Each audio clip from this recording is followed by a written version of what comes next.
ඕකේ අපි මේ වීඩියෝෙන් බලමු VS Code එක කොහොමද ඩවුන්ලෝඩ් කරලා ඉන්ස්ටෝල් කරගන්න කියලා ඔයගොල්ලෝගේ මැෂින් එකට. ඉස්සෙල්ලාම ඔයගොල්ලෝ බ්‍රවුසර් එකේ ගිහින් ඔයගොල්ලෝ VS Code කියලා සර්ච් කරගන්න.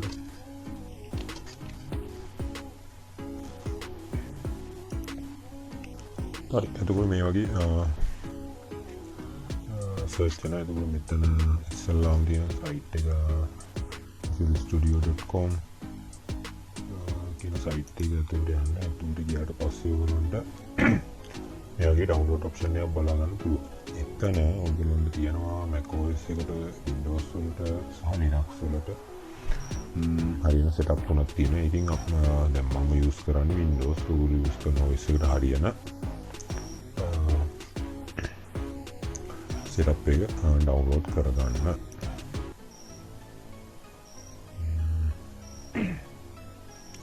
හරි මේ විදිහට ඩවුන්ලෝඩ් කරගන්න පුළුවන්. මේක මෙගාබයිට් 93ක් වගේ තියෙනවා. මෙගාබයිට් 94යි .3 වගේ තියෙනවා. හරි ඊට පස්සේ අපි ඩවුන්ලෝඩ් කරන තැනට ගිහිල්ලා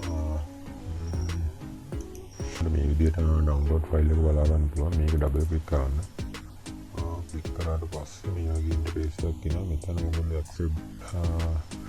accept the agreement කියන එකට ටික් එක දාලා next දෙන්න. ඊට පස්සේ ඔයගොල්ලන්ට ඔන්න desktop එකේ shortcut key එකක් create කරගන්න මෙතන මාක් එකක් දෙන්න.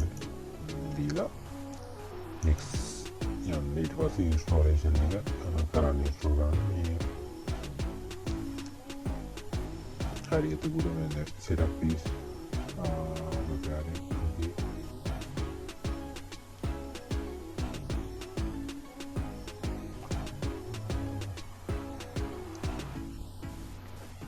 හරි ඔය විදිහට VS Code එක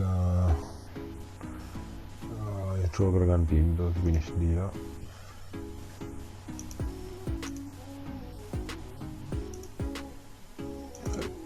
මේ වගේ තමයි මොන open එකකින් මෙතනින් ඔයගොල්ලන්ට කෝඩින් කරනවා නම් new file එකක් create කරගෙන කෝඩින් කරන්න පුළුවන්. එහෙම නැත්නම් ඔයගොල්ලන්ට මෙතනින් කෝඩින් ෆෝල්ඩර් එකක් තියෙනවා නම් ඔයගොල්ලෝ මෙතන ක්ලික් කරලා open folder ගිහිල්ලා ඒ අවශ්‍ය ඔයගොල්ලෝ කෝඩින් ෆෝල්ඩර් එක code base folder එක මෙතනට add කරන්න ඕනේ.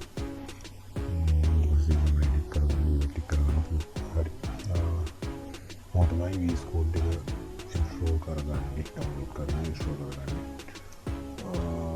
අපි ඊළඟට බලමු කොහොමද server එක install කරගන්න කියලා. ඊට අමතරව edit කරන tools ටික කොහොමද download කරගෙන setup කරන්න කියලා. Okay, thank you.